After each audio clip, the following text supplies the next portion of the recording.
I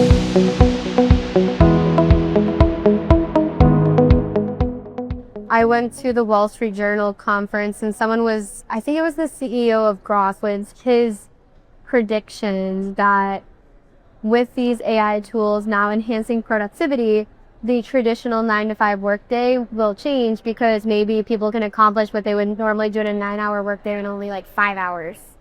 So then what this means for the workforce, is it going to be that we're now so productive that we're able to cut down our total work time for a week and a half? Are we then going to have people doing like a half-day shifts and then switch on to the next troop? He was talking about his ideas. Do you have any thoughts around that as well? Or you don't, it's okay. It's just No. I mean, we're in front of a grocery store and you see those groceries back there. That fruit, if you can see that, has come from across the world. And it's fully grown and has come to us. Many thousand years ago, if I wanted to have an apple, that means I had to grow my own apples. Right. Wait for 6-9 months till harvest, and only then be able to have an apple. So, but what's it done to us? So, I say, and I use that as an example to say that you will actually have more choices, and this is what the thing about productivity is. Right. Supply chain improvements today, in Singapore, our bananas come from Ecuador. So all the way from, it's a long sea journey. And they're in a container, they're picked, put in a container, and they're raw. And just before they hit port, they release the gases and all that, so they start to mature. So the moment it hits the market, the store shelf is ready to be consumed. Interesting. That was not possible, Yeah. I mean, 200 years ago, you never had that kind of a situation. Yeah. So I think we're going to start to see a lot of things like that in terms of what we envision, how we are going to construct it. I mean, we haven't fully realized the potential of, in terms of the whole printing technology in the construction. But now they're talking about, being able to print homes, so you don't have to build brick and mortar kind of thing. You can just go ahead and do all of that stuff. Yeah. I forgot about that one. Yeah. Yeah. So there are many technologies that are going to come about. And I think that you're going to have high levels of computing. You're going to have high levels of being able to, crunch data so you can kind of look at outcomes, etc. Yeah. So I think I'm very fascinated. I'm very excited that I'm living in an era when so many technological changes are happening. Yeah. No, it's really cool. I'm always reading the news, checking out what's happening now with all the latest tech things going on. And I have to say, especially I feel like AI takes the front line in a lot in the news headlines, but there's so many other things going on, like the printing of houses, that just get kind of pushed behind in the spotlight. It deserves more recognition, in my opinion. Yeah. There is lots of stuff happening. I mean, I give you the one example of robotic surgery, but I saw another one, and that was, of course, a corporate-sponsored research that one of these electrolyte drinks did. Yeah. That you have a very, very thin, almost superimposed element on your skin, which reads off, just like you have like a glucometer that you see many people now wear. It kind of gives you real-time readings about how your sugars, your blood sugar is doing. So this one is reading electrolytes off your skin, doing sweat analysis, and therefore telling you that your sodium, potassium, chlorides, are they in balance or not, and then what you should drink, right? So now think about those kind of things, that right away you're going to start to do the same. I mean, if you could do cancer research, cancer research is happening, and I'm sure the day is not going to be far away when, just like today, we can do a lipid profile and find our cholesterol, or we can do check our blood sugar through a prick. That there will be this test that we will be able to find out, if we have propensity for cancer or not, through far less invasive and far easier methods. So I think we already have got most transplants. You want a liver transplant, you want to, now they're doing heart transplant, they're doing eye transplant, they're doing all these different organ transplants that are happening. So I think science is good, technological development is great, and I feel really happy I'm part of that whole thing. I love it. I was going to say, I would love to keep talking about the whole development of tech in medicine, but We're going to stick back to the sheet because we still have 2 questions to get through. Okay. We're going to focus. The next one is regarding global education systems, because we all have different approaches to education. We're seeing that, not to go back to AI, but to also go back to AI, versus like how we're approaching AI integration to the classroom. Just even from my own experience of teaching in Moldova, in some parts I only had a chalkboard, some parts I had a smartboard. Question is, what lessons can we learn from these global education systems, and how can they learn from each other? Yeah. So I think, from descriptive models to prescriptive models, to analytical models, to cognitive models. I mean, the modeling has predictive to cognitive. There has been changes that are continuing to happen.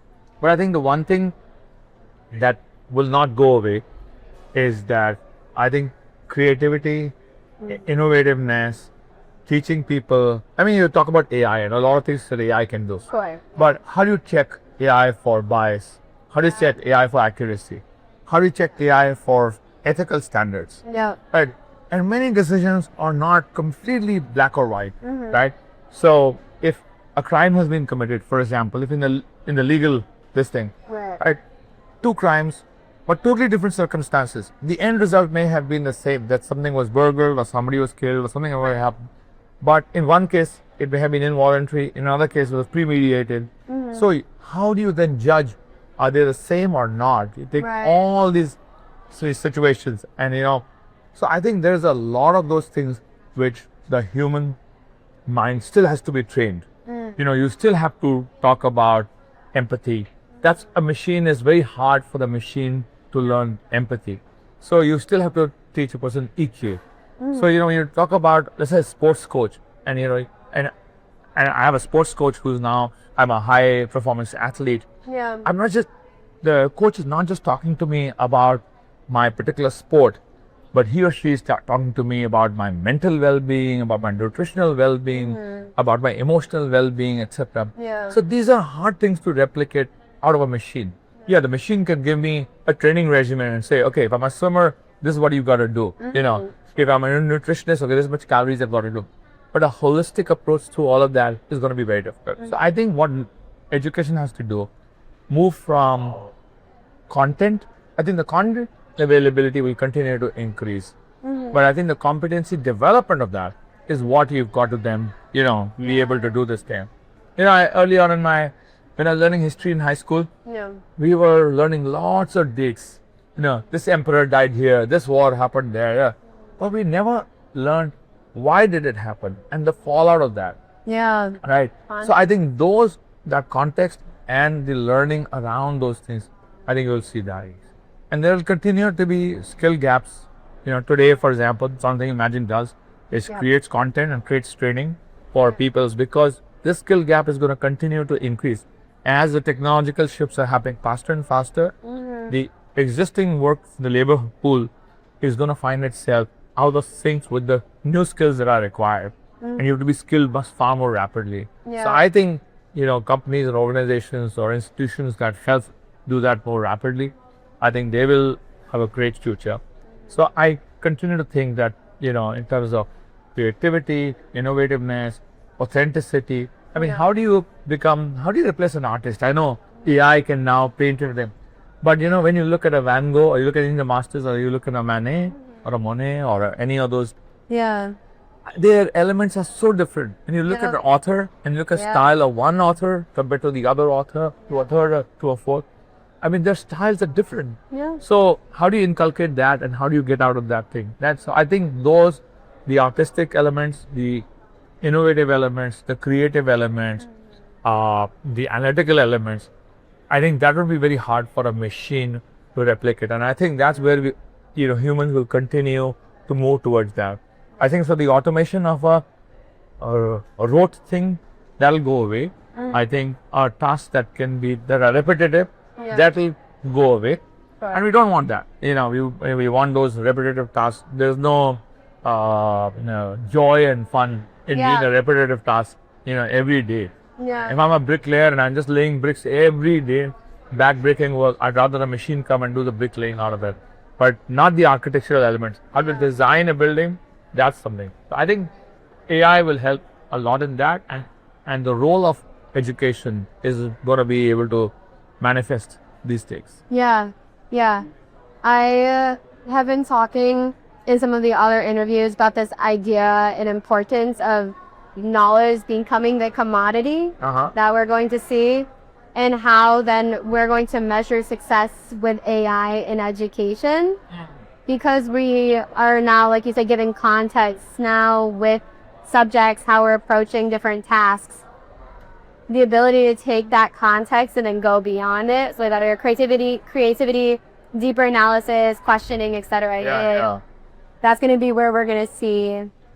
So I think information will get commoditized. Knowing and getting information is already available so rapidly. So, I mean, at our fingertips, you can get any information. Right. But the wisdom derived out of that information. Exactly. Right? That is where your creativity is going to come. Yeah. Exactly. And that'll make you a better teacher, better parent, a better professional, better company. So I think that's where we've got to hone our skills in. Right. An agreement. And time for our last question. Do you think education is innovating fast enough to keep pace with the needs of the workforce of tomorrow? Why? Oh, do I think it's innovating fast enough? Yes. I personally feel that it's lagging behind. Okay. I think there's a lot of lag factor in that. Okay. We should be faster. Okay. I sit on the board of 4 educational institutes. And this is my constant gripe with all of them. Right. I keep telling them that, you've got to continue to innovate faster. You've got to continue to assess the gap between, we're still oriented in some ways at the end result of education or employment. But I feel that if you moved from employment to actualization, and there's a difference in my mind between employment and actualization. Okay. And I think then you would start to approach the process of education slightly differently. So I think that shift and those institutes or those institutions that do that, or organizations that move towards that, and that's why you see actually a lot of workplace specific training that's happening, because they know when they hire people from the street, but those people are not steep into the specific learning that they require, and that's being done in-house. So as educational institutes can get more market ready with that kind of a thing, I think those that get more market ready, they will succeed. And I think those that are just delivering canned curriculum, I think they'll have a tough challenge ahead of them. So this thing on the educational institutes is, they're aspirational at the moment. There's a big gap, and I'd like them to cover that gap quickly, because I think the work people want to start questioning, and you're already starting to see literature about. I go to a business school and I pay $70,000 just as tuition fee per year. It's a 2-year program. So I'm down by $250,000 by the time I do board, lodging, opportunity costs, and all that. At least. Is that worth it? And what is it that I'm going to get at the end of 2 years that is dramatically different than when I went in, right? Right. So the input compared to the output. So I think you're going to see dissonance. You're going to start to see where people are going to question that thing, and people are then going to rely upon other areas, to get themselves trained and educated, etc. Right. So a plug for Magic is that, that's where if Magic can kind of work together with these organizations, work together with these institutes, get the content up, get the understanding better, get the delivery mechanism, and keep questioning them, and so that they can refine their whole process. I think that's an opportunity which I think will, do us good and do many other organizations very well. Yeah. I love it.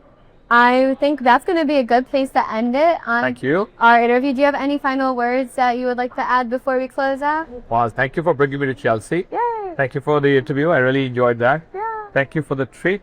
Residency. No, I loved it. Thank you very much. Wonderful. And I like the fact that we're doing this in this place. Thank you very much. Thank you so much for joining Puneet and enjoying a fun adventure with me in Chelsea Market. So now I've been 2 times. Thank you so much. And thank everyone for tuning in, and I hope to catch you on the next episode. Remember, stay curious. Bye. Thank you. Bye bye.